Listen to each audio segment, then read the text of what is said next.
Hey friends, welcome back to Serious.Fun. This week my guest is Brian Muka.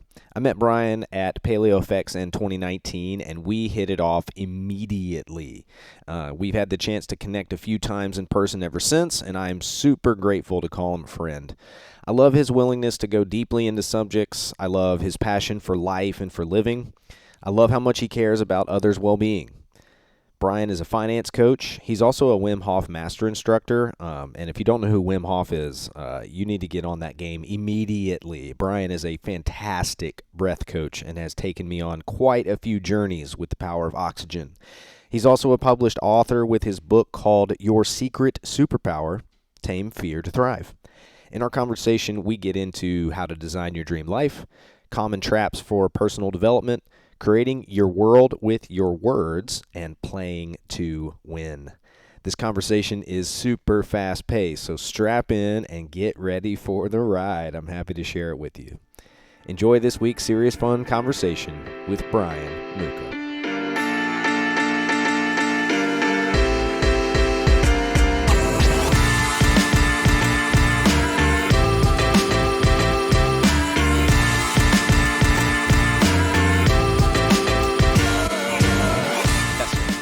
I'm talking at this volume, and it's showing up like that. Check. Test. Just a tad bit off of that. There. That looks pretty good. How now, brown cow? That is, yes. Rubber baby buggy bumpers. That's exactly right. We did it. Go us. We're here. We've arrived. Dude. Spoken and manifested. Which is actually a great theme for this podcast. Oh, if you are listening, now that you are listening, strap in. Before you move forward, if you don't have something to unwind and allow your mind to soak in what's coming, I suggest that you spend the next bit of your time doing that, because who I have with me today is the Fear Sherpa himself, Mr. Brian Muka. And he is in the flesh. We are in, where are we, Brian? Paradise. Yeah. Oh, you want a location? Yeah. We're in Oceanside, California. Yeah, you carry paradise around with you everywhere you go. Everywhere I go. Yeah, but we happen to be sitting in physical paradise, too. Yes. Paradise inside and in the external. So I'm just taking this in for a minute because I got to tell you, this is a dream come true for me. Oh, man. You want to talk about using magic wands and manifesting stuff? Mm-hmm. I was living at the Strong Coach Hostel in Imperial Beach with Bledsoe and Chris Marhefka and Danny Rios and Lupe and Ben Joy, David Robinson. Is that all? It's a flexible roster depending on the event, and so COVID hit, and so Ben Joy and Mike, they went out to some undisclosed area in Utah. Mark England invited me to the farmhouse in Virginia, and I said I need to be with my parents in New Jersey. So in 3 days I drove across the country. My first week back, my dad and Mom watched Groundhog's Day. And day number 2, my dad said, "Hey, what movie would you like to watch?" And I said I'd like to watch Groundhog's Day. And he thought it was hilarious, but I was being serious. And we watched the Harold Ramis's director's commentary, which you would freaking love, dude. And Bill Murray in that movie goes through a 10,000-year journey to the perfect day. Perfect day. And I was like, okay, so if I'm going to be in quarantine with my parents in my old bedroom, right, how can I perfect my day, right? How can I perfect my life? In order for me to do that, I got to call in, what do I want? So I wrote the description of what I want my partner to be. Athletic, committed to personal development, dark hair, gorgeous, green eyes of the sea, and with the sea and the stars in them. I got it all right, except for the eye color. Oh, is that right? And her eyes aren't green. Her eyes are brown. The same freaking shade as my eyes. Yeah. And I wrote a love letter about my whole journey to her. And I channeled the letter from her. And the things that I channeled through are things that my partner now share with me. how I inspire her. She sees my heart, and it's incredible. So what I wrote, living in paradise, building the business of my dreams with the woman of my dreams. We're recording the podcast in that. We're in the scene. We're in the scene. You wrote the scene. I wrote the scene. I didn't know I was going to star in it, but I'm actually this is great. And last week I was listening to Ed Milet, and he was talking about cast yourself in the role of your life that you want to play. And the role that I'm method acting, I'm the dream financier, architect. Yeah. Going to help people take on their fear of money. Really the fear of their greatness. The fear of asking for what they really want, what they want, not what their parents want, not what the military wants, not what your partner wants, but what do you want? And to see your greatness, your divinity, your role in creation is fucking terrifying for most people. It's terrifying for me. It took a lot of overcoming and fear to be sitting in this chair for me. Yeah, for sure. Me too. Yeah, is it okay? Is it okay to be this happy? Has been the exercise in the past 3 weeks. Butting up with the happiness set point.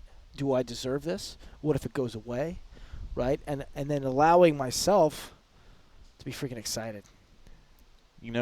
Without fear of disappointment that what if it goes away? Well, the thing is, it's like the journey to get to this space, the space that you're describing, it's one of those things that it's really hard to see before you've done it.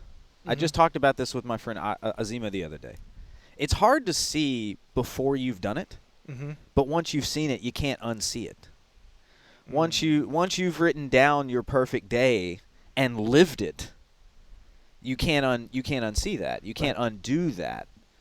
And because it's hard to get to that place, it requires a lot of acceptance and a lot of allowing yourself to be uncomfortable, as Brian's describing, a lot of pain, to get to this space where it does feel at times effortless, and you see your dream scenarios being lived out in a normal sense. What seemed to be too big to too good to be true 2 years ago is challenging when you are. Or excuse me. What seemed like far out 2 years ago is when you're living in the space that it just doesn't seem possible. People are like, how do I do that? How do I get to this space? So this is where I found that your work to be so invaluable, is because whether you're talking about money, whether you're talking about improving yourself on a fitness side, when you're talking about development, there's only one real path. And which way is that, Brian? It's doing the uncomfortable. And changing the relationship to what the uncomfortable means. Right? So just like reps in the gym. I don't want to do a 30 rep max back squat PR push. I don't really want to do a 2K row either. But in that resistance is the challenge to rise up into our greatest self. It doesn't happen on the couch. It doesn't happen when life is comfortable, because life is freaking comfortable. It's good enough. Right? And so the worst fate, would be to live a comfortable existence where at the end of the life, I was reading a book not long ago, and at the very end he said, everything I've ever asked God in the universe for, I got. I should have asked for more.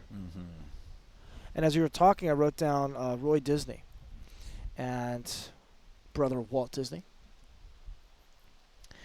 And unfortunately, as the story plays out, Walt Disney didn't actually get to see the completed Disney World or Disneyland. I get those two confused. Which is which? Disneyland was the first one. In California. In California. Yeah, Disneyland. Thank you. And so the story was that Walt Disney didn't actually get to see its completion while he was alive. So he died before it was finished. And there was a journalist asking his brother Roy, hey, it's such a shame that your brother didn't get a chance to see it in its completed form. And his brother said, oh no, my brother saw it the whole time. Now we get to see it. And I wrote down vision. Right? So I'm learning more and more about fear and how to dance with it. So it's not enough to identify the scary thing. It's not enough to even have an emergency procedure in place. So when shit hits the fan, or when the imposter monster shows up, or the procrastinator comes into play. I'll just do it later, right? Let me breathe. Let me smile, right? And how can I be thankful that this is my teacher? It's not enough. Where are we going? And it's when we concentrate too much on where we are that we despair. But we can have that powerful vision, in Walt Disney's case, of Walt Disney World and now Disney Plus and all these theme parks and castles and stuff like that. So it's a vision. Where are you going? And accurately asking for it, right? $74,000 a month. And where's that money going to go? $100,000 a year. It goes to a veteran transition charity. Another pile of money goes to my 50-foot pirate ship that I'll lead men's retreats on. My $1 million floating condo that I can sail to Hawaii whenever I want, right? Because you are a man of the sea. I am a man of the sea. You take your energy from the sea. You take your training from the sea. Yeah. You set sail. You go deep into water. You'll go both directions. You love to ski on top, sail on top, and you also love to get deep and get down in the deep waters. So if we could commit to the next 5 years of grinding it out, like being a kid. I heard this the other day. Being a child, right? You got everything taken care of. We just play. And if we just show up and do the uncomfortable thing with the greatest frequency, we get to be kids again and just play outrageously and do what feels most expansive. Like, that's the vision. And the other part of the vision is freeing the slaves who didn't know they were slaves. To fear, to money, to not good enough, to thinking small, I hear this phrase a lot. I just want to make it through. Did you ever hear that? Oof. I just want to make it through. Or I just wanna. Anything that starts with I just wanna. Well, in that particular phrase, I just want to make it through. Poof. You're just going to, you're going to die, and you will just make it through it. Congratulations. You're going to get exactly what you asked for. The other one I like is I want to be somebody. Poof. Abracadabra. You're somebody. What kind of somebody? How would you like to make it through this life? Do you want to be ground with a fine powder? Oh, God, I got to pay another bill. Oh, my God, another crucial conversation with my boss. Oh, my God, how am I going to, right? That's not how I want to live. Right? What if we could live life excited? Right? What if we could live unreasonably? Outrageous. Whatever we ask for, we're going to get. And wherever the energy flows, it's what grows. Mm. So I'm learning that the powerful vision and writing it out, right? The mantras along with it, so we can change identity and do the things that we say we're going to do, because if we don't do those, we lose faith in ourselves, and then we become the person who doesn't deserve it, who will self-sabotage it. And if you're not aware of it, the subconscious will destroy your whole life. What are you feeding it, right? And then that's 7 layers of why exercise. Why do I want the boat? Because I want to be on the ocean. I want to feel that feeling of satisfaction. I want to have a canvas to take people on adventures. It feels scary, but it's not dangerous. How do we expand? How do we disrupt the grind that is our life? And there's a certain piece that only can be found grinding it out on a sailboat. What I want to do in this moment is offer people a way forward, because if you're jumping into this conversation and you're not hip to certain things like the language game, then this conversation is going to be pretty confusing. So what Brian is describing, the thing that where you feed energy and what it does is it grows, is you start to notice the way that you're describing things to other people with your actual words, and the way that you are describing things to yourself with that inner monologue that is going and going and going and going. So much so that we will do anything. Some people will do anything to get it to stop. They're looking for relief.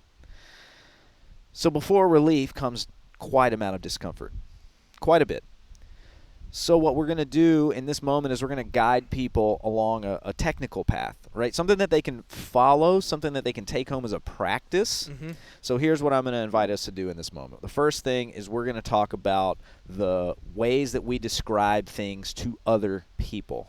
You down to do that? Yeah. The words, what are some of the biggest traps that we have when describing things in our external language. And this is something that we're going to be listening for in this growth and development process. Yeah, so some powerful words are like. I feel like I'm crushing it. As opposed to I'm crushing it. Hear the difference? Yeah. Here's another one. It's just my dream. The word just. Right? It's a dream stealer. Oh, you like the way I did that presentation? Oh, it's just this little thing I do. Right? It takes all the power out of it. Here's another dream killer. Someday I'll be happy. Someday I'll go on a 60-day road trip. Someday I'll live at the beach with the woman of my dreams. Would never use the word someday. Not ever. Right? Here's another one. This one ruined a career. Thought it was my dream job. I can't. And the full phrase was, I can't believe it. Right? So when we exceed what our happiness, success, money, fitness set point is, we self-sabotage. Okay, here's a perfect analogy for that, because people are going to go, what? What do you mean I'm blocking myself? I can only be so happy. In cars, they put on what they call a governor. Mm-hmm. And even though your car's capacity is to drive much faster, the governor, the thing that they put into the car, the outside influence into the car, it only allows the car to go so far. So when we hit the governor, we shut down. And people hit that upper limit in their happiness all the time. Yes. There's a glass ceiling. And then there's that moment, and I just want to throw this accent in there. Hello, governor. When you look at it and you see it, like, holy shit, I've been playing small. Holy crap, I've been playing so small. I could be happier. I can be more successful. I can be more fit. I can be more wealthy. And it's not about what's about to happen in that moment, what we're grateful for. So I look around. This is not what I imagined, right, when I said I live at the beach, right? Hundreds of thousands of dollars in the bank, cash flowing, $35,000 a month. I don't have those things yet, right? And the idea of how can I be rich? Oh, I'm rich in love, rich in my mission, rich in all the ways that money can't buy.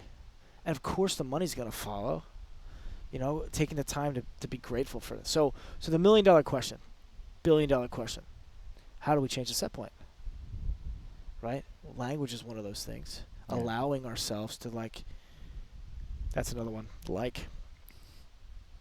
allowing ourselves the grace to be excited, the grace to dream, the permission to ask. Some of those times it's like, hey, Brooks, what do you love about me and my work? To ask, right? My queen's coming home soon. She's like, hey, can I get you anything while I'm out? Yeah, a big box of kisses. I can't wait. Right? And I love that. And, giving myself what I want and then also asking for what I need, right, is important. But showing up, the Picasso quote I like, creativity works, but it must find you working. Right? I set that I'm going to write on my mantras. I'm going to do my breath practice every day. And at the end of the day, this is what I'm working on right now. Cashing out. What went well? What am I grateful for? What am I doing tomorrow? As soon as I sit down at like 9:30, 10 o'clock at night, as soon as the pen hits the paper, I'm like, oh, I deserve to win. I did the thing I didn't feel like doing, right? And a lot of people will tell you not to use the word but you can use it strategically. I was working with Brady Brewer Thursday morning. I don't feel like cashing out at the end of the day, but my family's worth it. Mm-hmm. I don't feel like making those sales calls, but my dreams are worth it. And when you practice that for a little while, you get more comfortable with this particular ending. I don't feel like grinding for years, but I'm worth it. But I'm worth it. Giving ourselves permission, right? So we're talking about those little words that steal. The word not. Not. What if I'm not smart enough to do this? That's an easy one. Cross the word not out. What if I am? Change one word, change your whole life. Bryn Mawr Hefka. Yeah. Yeah. Mm-hmm. Spooky awesome. What a fun one word. Yeah, that's a Mark England thing, right? The one word game. Yeah, the one word game. Yeah. Yeah. And he's another superpower, a super friend with superpowers, a true magician. And he's the one that I imagine for you was like, he was the one that made this accessible. The concept of language accessible. It's not complicated. Just listen to the way that you're describing things. Probably. Mm-hmm. What another huge one that is. I'll probably come. Right. You know, you either will or you won't. I'll probably make it happen. I'll probably make it happen. I'll probably do that. This might happen, so I am gonna protect in this way or another. Maybe. I might do that Someday. Yeah, maybe. And maybe someday we might find ourselves sitting on a beach with a couple of headsets on, drinking some delicious kombucha as the waves crash out. But only if we kind of want it. With my whole fiber of my being, do I want this? Yes. And because you wanted it with the whole fiber of your being, you have this. So the outside game, talking about how we're describing things, you've named a couple of really key ones for people because let me also explain this process to people. What happens is that you're absent-minded to these things. You're not aware. You're not aware that the way that you're describing things externally is really influencing the way that you're feeling about things internally. You're also not aware that the way that you're describing things externally is literally creating what you're seeing externally. Mm-hmm. So you're not aware. But then you become aware. And all that time that you spent unaware seems to not matter anymore because now that you're aware, all you can do is hear other people's language. You can hear the probablys and the buts and the mights and the can'ts and the nots and the soft talk as we've that's a more formal word to describe ways that we soften, you know, not wanting to receive excitement, feeling bad, hitting our upper limit. So we've named some of these external words, but the next step, speaking of butts, and the next step is to talk about how that influences our internal environment. Mm-hmm. So what's going on the inside, Brian? A lot of things. There's a lot of things happening all at once, right? I'm sure your audience has heard of positive self-talk, right? There's a lot of negative self-talk, too, happening. What if I'm not good enough? What if I miss this? What if I flub this sales call? What if I fumble when I ask this beautiful woman out? What if I, right? So that erodes our confidence, right? The inner monologue of how we describe things. So you're drinking some ginger ale kombucha, right? And as you take a sip from that, how would you describe that to yourself? Like the texture and the quality, like when you took that first sip, just describe for me the inner monologue that you had with enjoying that beverage. All right. My eyes are closed. I'm taking myself back to this moment. I remember the first thing that came was the feeling, the sensation of it being that I was drinking it. Mm-hmm. It was cool. It was bubbly, which provided that little crisp, like sharp bite to the tongue. The way that the flavors are, it hit the back of my the back palate of your tongue, where you get that like nice little sour pucker. And then I remember thinking to myself, "Man, upper limit, it can't get better than this." And I did it, brother. If you ever hear me say that, punch me in the face. Yeah, please. Deal. Because I'm stealing my joy. I was stealing a little bit of joy for myself in the moment. It can't get better than this. Dude, this is, what's today, Monday? This is just a Monday for me. This is my fucking normal.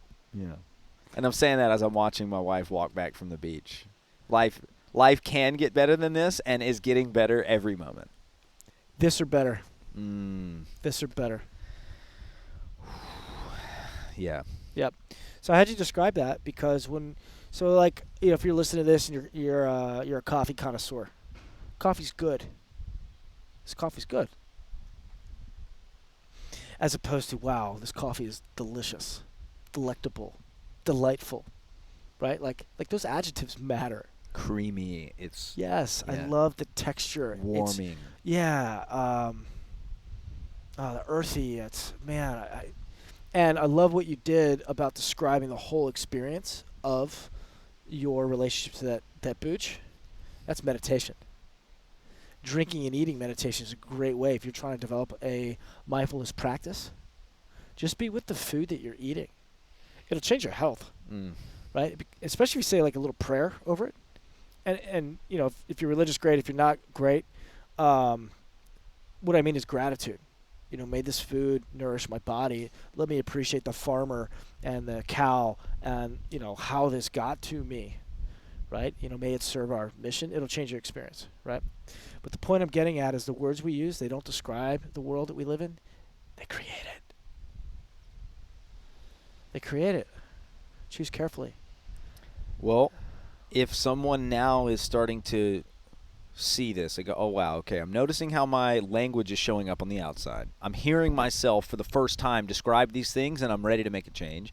And because I'm noticing on the outside, I'm really now cueing in on all this inner talk that's going on. And I'm noticing that it's not as positive as I might have imagined that it was. So what is the gateway towards that awareness? If you're listening to this and you have that realization, congratulations. Right? Hello, governor. You just saw it. You're aware of it now. It exists, right? And the limit is what we set. Now we can play with it, right? So getting real clear. What do you want? Do you want a richer life? Okay. Because you got to have a really powerful why to do this work. Because take how many years you've been unconsciously practicing. I'm going to say sloppy. The sloppy method of relating to the world around you with your language. Right? And in the story of the two wolves, you know, which wolf do we feed? Well, why don't we fill the one that feels most expansive, right? Instead of, I'm not good enough. This coffee sucks. I can't wait to get through today. How's your day? Good so far, right? How are you? I just want to get through it. Like, let's move away from that, right? And so the first and easiest thing is getting away from I don't want to feel like this anymore. Right? I don't want to talk to that guy. I don't want to be unhappy anymore. I don't want to be fat. I don't want to be unhealthy. I don't want to be at this job anymore. Yeah. Okay. So every time the negation comes up, because our subconscious mind can only think of the affirmative of that, so it thinks of, I want to be unhappy, and then it applies the opposite to it, right? So if you notice the negation in there, okay, how do we correct it back to the positive? And this I don't want that. I don't want to be unhappy. That's the phrase that we're catching. I don't want to be unhappy. Okay. Yeah. So then what's the catch? So take out the word don't. I want to be unhappy. I want to be unhappy. Is that what you want? No. No. Yeah. All right, let's take out the I want to be happy. I want to be happy. How's that feel? Well, a lot better. You are smiling from ear to ear right now. Yeah. Are you happy? Very. So you're happy right now? Very. Let me hear the full phrase. I am so happy. Breathe in, smile, let it go through your whole body, and breathe out.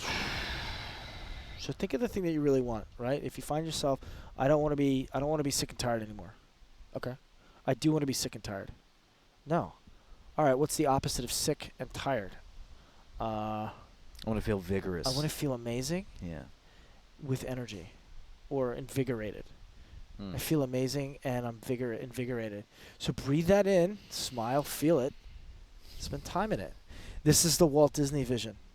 And here's the secret. The within, that which you hold in your mind, the reality that you've curated on your inner mind will be reflected on the outside.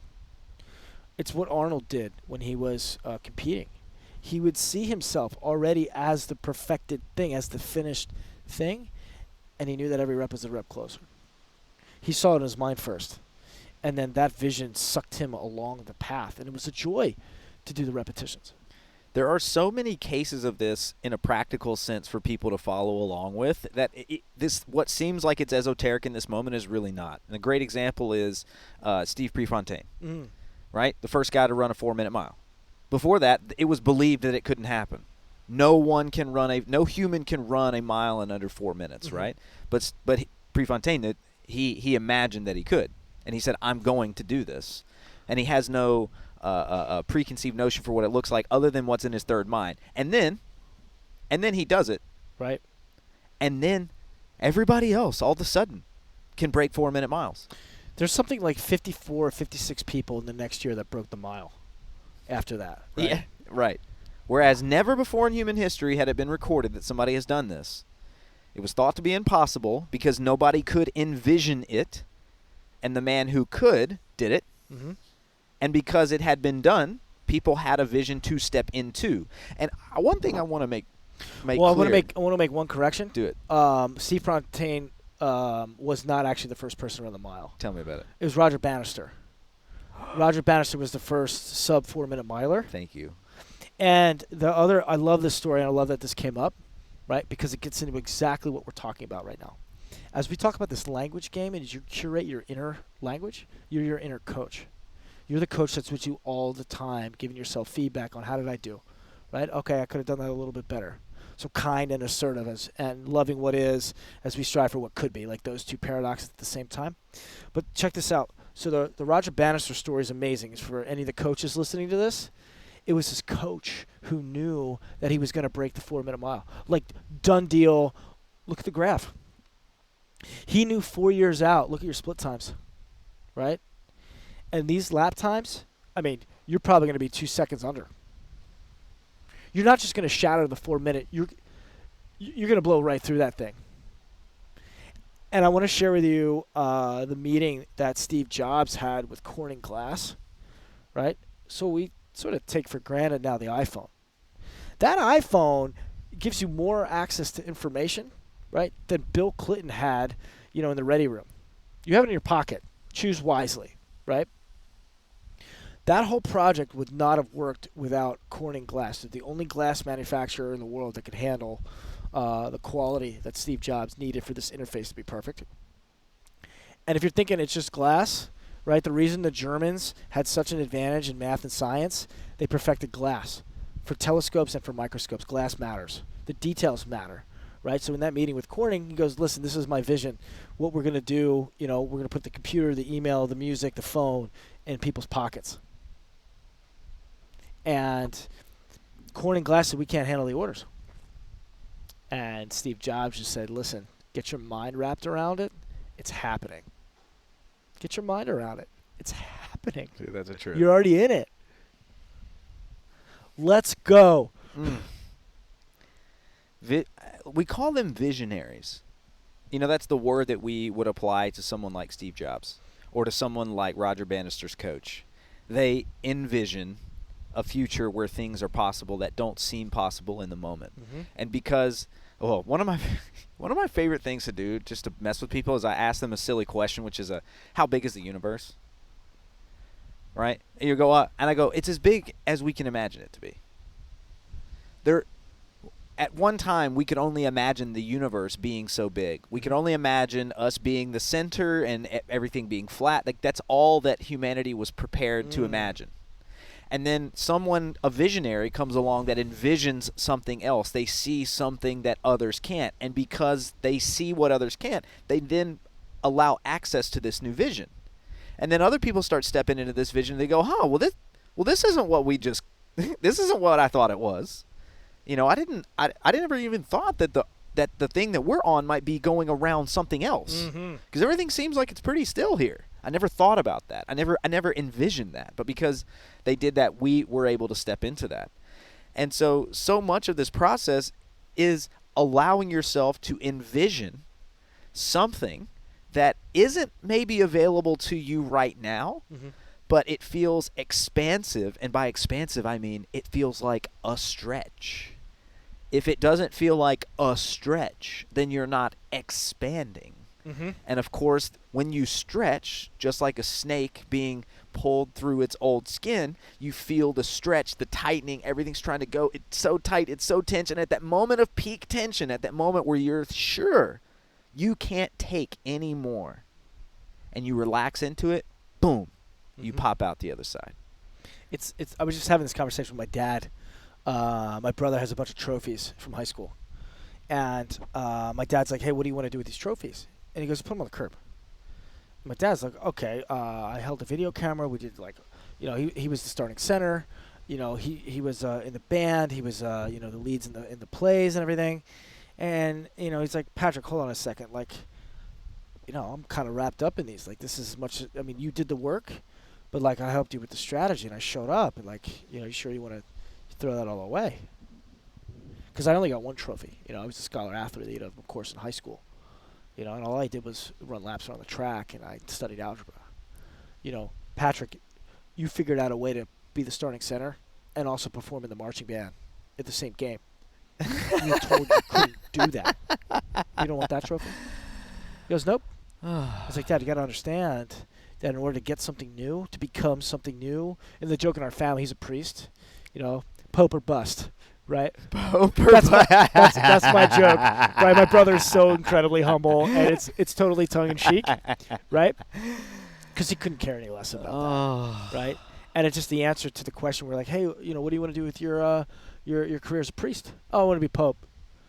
I don't want to be Pope. I don't want that. Like, I just want to lead my flock, right? That's where he's at. But in order to become that thing, you got to let go of the old thing, right? I held on for a very long time.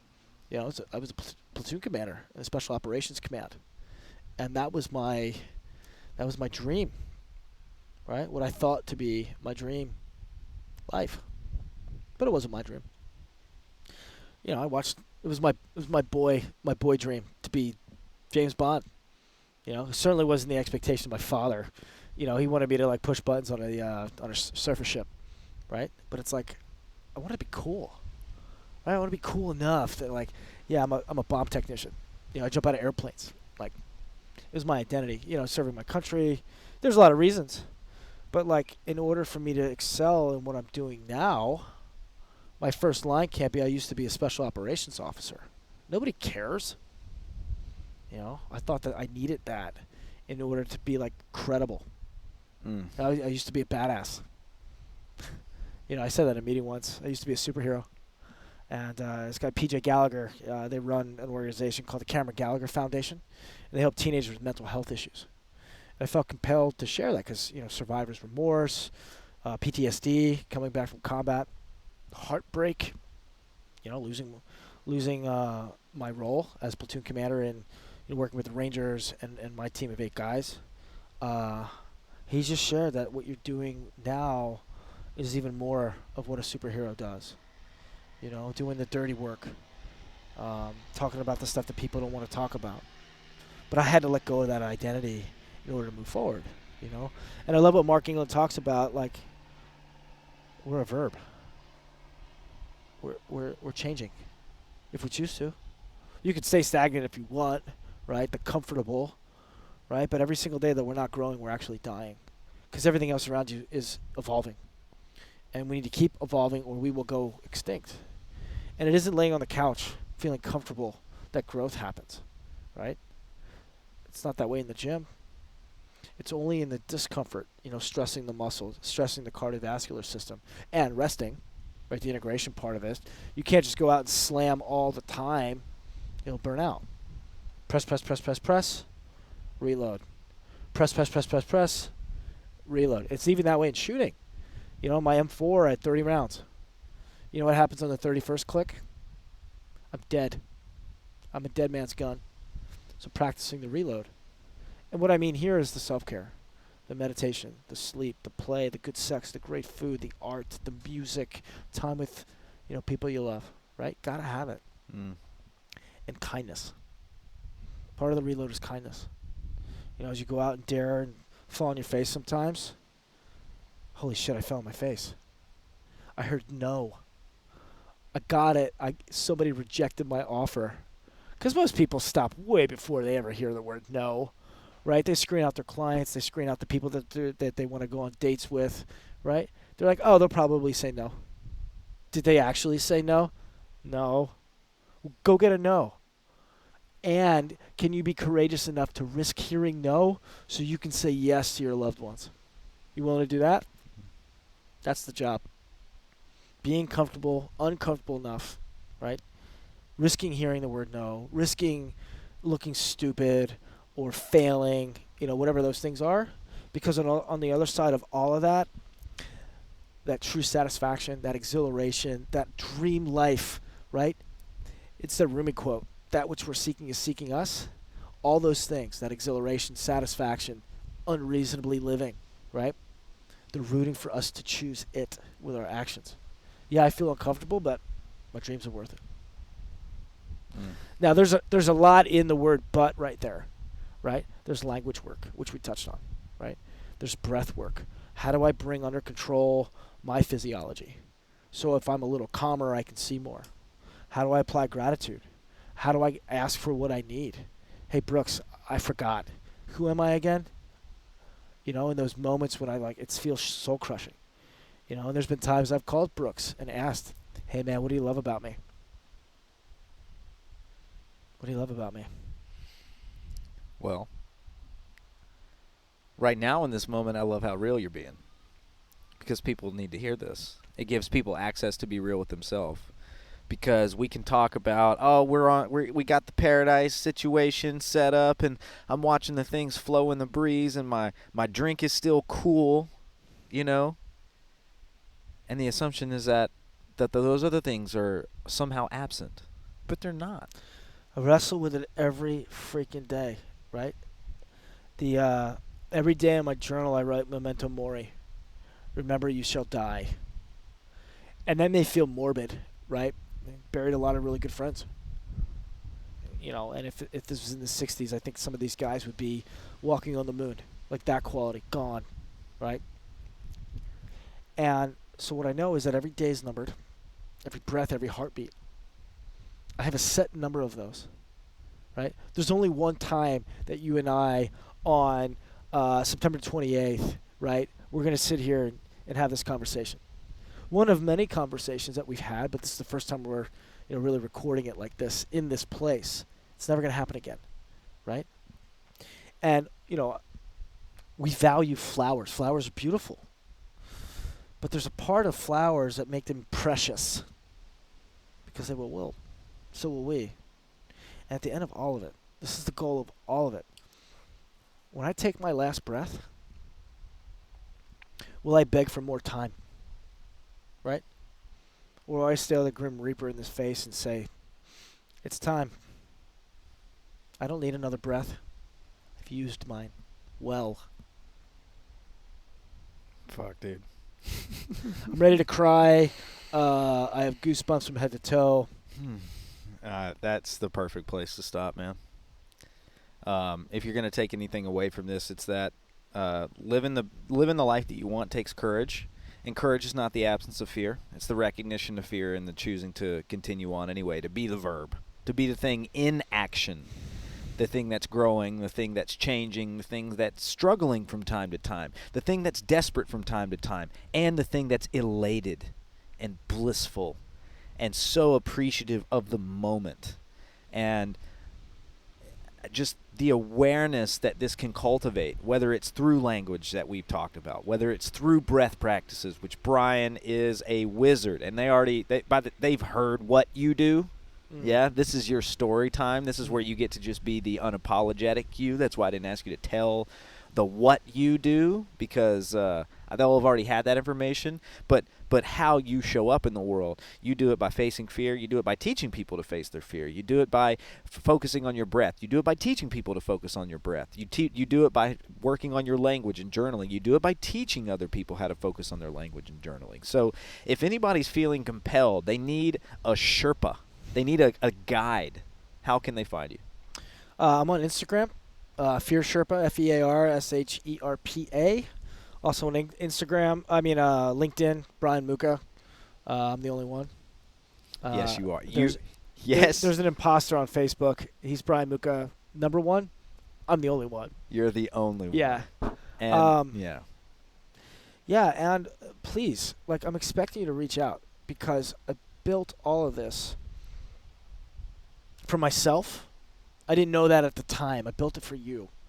And every time I have a conversation like this, it helps me make sense of the pain that I went through in Iraq, the pain I went through in the divorce, the pain I went through wondering, am I going to get to the other side of this dark chasm? And the answer is yes, right? I'm so close I can taste it. There's no stopping now, right? I mean, it's boldly going forward and playing to win. If you would like to live life playing to win, I want to hear from you. I want to make it easier for you to hit your dreams. And if you're not dreaming, like, call me twice. Right? Life is so much better when you're excited. Yeah. Get the excitement back. Well, this conversation has truly been serious fun. There's a lot of this that's going to pull up some stuff for people. It's going to feel real serious. But the way to get through that is to meet it like a friend. That person that I hope if you're listening to this, you had this friend growing up that just puts you on your edge enough to make you uncomfortable, and you're like, man, I wish I could beat so-and-so at this thing, or I wish just something about a little friendly friction. You needed that to get better, you know? So if you're feeling that expansion, you're feeling that stretch, welcome it. Like Brian said, smile with it, be with it. And if you need help, advocate. Reach out to Brian, and of course, can reach out to me anytime. Brian, any final words of wisdom for the people out in the ether? When you feel uncomfortable, good. Means you're living life, right? And in the words of my life coach, my adopted Jewish auntie, I hope your dreams scare you just a little bit. That's how I know they're big enough. Thank you, man. Thank you. Catch up with you guys next time. Thank you so much for tuning in to another Serious Fun conversation. This show is brought to you by you. If you love the show, you can support by making a donation, by rating us 5 stars, or by sharing it with others. We're committed to keeping this show sponsor-free, and we can do that with your help. You can subscribe monthly, or you can make a one-time donation. More information is provided in the show notes. See you next time.